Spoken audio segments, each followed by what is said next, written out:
जीत की हैट्रिक लगाने के बाद पहली हार का सामना करने वाले दीपेंद्र हुड्डा अपने भाषण में मेरे 36 बिरादरियों के साथियों व बुजुर्गों, मुझे आप सभी का आशीर्वाद चाहिए कहना नहीं भूल रहे। किसान आंदोलन के मुद्दे को हवा देने से परहेज कर रहे हैं। इसी आंदोलन की वजह से कुछ जगह हुए भाजपा नेताओं के विरोध पर खामोशी दिखा रहे हैं। अपने लोगों से कह रहे हैं हमें हंगामा नहीं, सिर्फ वोट की चोट करनी है।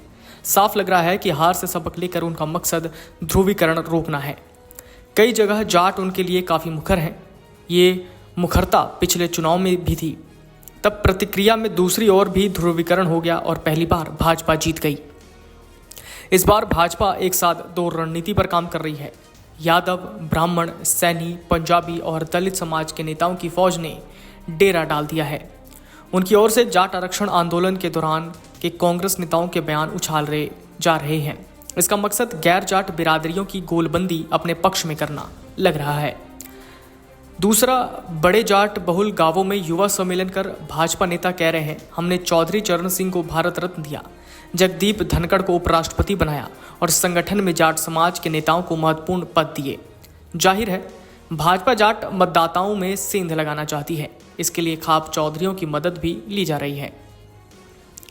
बीटेक, एमबीए और एलएलबी की डिग्री हासिल कर राजनीति में आए 46 वर्षीय राज्यसभा सांसद दीपेंद्र हुड्डा का चौथा लोकसभा चुनाव है, जबकि 57 वर्षीय डेंटल सर्जन अरविंद शर्मा 8वीं बार उतरे हैं। कांग्रेस, शिवसेना व बसपा में रहने के बाद भाजपा में आए अरविंद 1996 में सोनीपत से निर्दलीय, 2004 और 2009 में कांग्रेस के टिकट पर करनाल और पिछली बार भाजपा के निशान पर रोहतक से संसद पहुंचे। 1998 में सोनीपत, 1999 में रोहतक और 2014 में करनाल में हारे। 2014 में बसपा के टिकट पर विधायकी चुनाव भी हारे। रोहतक लोकसभा क्षेत्र में रोहतक, झज्जर और रेवाड़ी की 9 विधानसभा सीटें हैं। 2019 में कांग्रेस 5 गढ़ी, सांपला, किलोई, महम, बेरी, बादली और झज्जर में आगे रही। भाजपा को 4 रोहतक, कलानौर, बहादुर और कोसली में बढ़त मिली। इनमें कोसली की बढ़त 74,980 वोटों की थी, जिसने परिणाम भाजपा के पक्ष में कर दिया। यादव बहुल कोसली अहिरवाल बेल्ट में आता है। लोकसभा के बाद हुए विधानसभा चुनाव में कांग्रेस ने 9 में से 7 गढ़ी, सांपला, किलोई, रोहतक शहर, कलानौर एससी आरक्षित, बहादुरगढ़, बादली, झज्जर एससी आरक्षित और बेरी सीट जीती, जबकि एकमात्र कोसली में ही कमल खिला। महम से निर्दलीय विधायक हैं। गढ़ी, सांपला, किलोई से भूपेंद्र हुड्डा विधानसभा में है। रोहतक लोकसभा सीट पर हुड्डा परिवार का दबदबा रहा है। दीपेंद्र के दादा स्वतंत्रता सेनानी रणबीर हुड्डा 1952 और 1957 में और पिता भूपेंद्र हुड्डा 1991, 1996, 1998 व 2004 में जीते। 2005 में भूपेंद्र सीएम बन गए।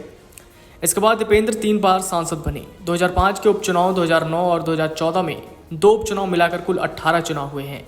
इनमें से आधे यानी 9 हुड्डा परिवार ने जीते हैं। इस सीट से 1989 में जीते चौधरी देवीलाल देश के उप प्रधानमंत्री बने थे।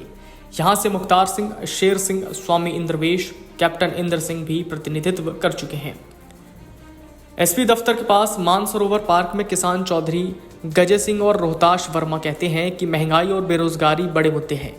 रेल किराए में मिलने वाली छूट खत्म हो जाने से बुजुर्गों में नाराजगी है। इससे थोड़ी ही दूरी पर रबड़ी, फालूदा का ठेला लगाने वाले रवि किशन कहते हैं कि फ्री राशन से गरीबों को बड़ी राहत मिली है। वोट मोदी के नाम पर ही पड़ेगा। अशोकनगर में संदीप का कहना है कि सबसे बड़ा मुद्दा किसान आंदोलन है। बसंत विहार भाग 2 में सविता ने राम मंदिर को मुद्दा बताया। झज्जर में वीरेंद्र राठी का कहना था कि यहाँ चुनाव मुद्दों पर नहीं, जातीय आधार पर ध्रुवीकरण पर होता है। अहिरवाल बेल्ट के फौजियों का गांव कहे जाने वाले कोसली में सूबेदार जतिन कुमार कहते हैं अग्निवीर योजना से युवाओं में निराशा है। इसी गांव के श्री भगवान का कहना है कि वोट उम्मीदवार नहीं, सेना और देश को मजबूत करने के लिए मोदी के नाम पर पड़ेगा। हरियाणा में 2016 में जाट आरक्षण आंदोलन के दौरान भड़की हिंसा ने रोहतक के चुनावी समीकरण बदल दिए।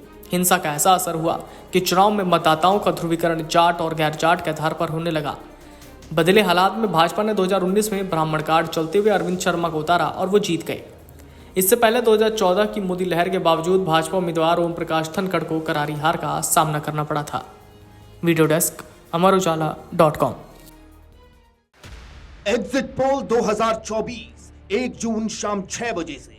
लोकसभा चुनाव के नतीजे 4 जून सुबह 7 बजे से।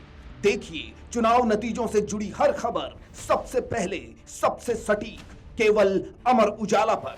amarujala.com। अगर आप ये वीडियो YouTube पर देख रहे हैं तो हमारे चैनल को सब्सक्राइब करें और बेल आइकन को दबाना ना भूलें। अगर आप Facebook पर ये वीडियो देख रहे हैं तो हमारे पेज को लाइक करें।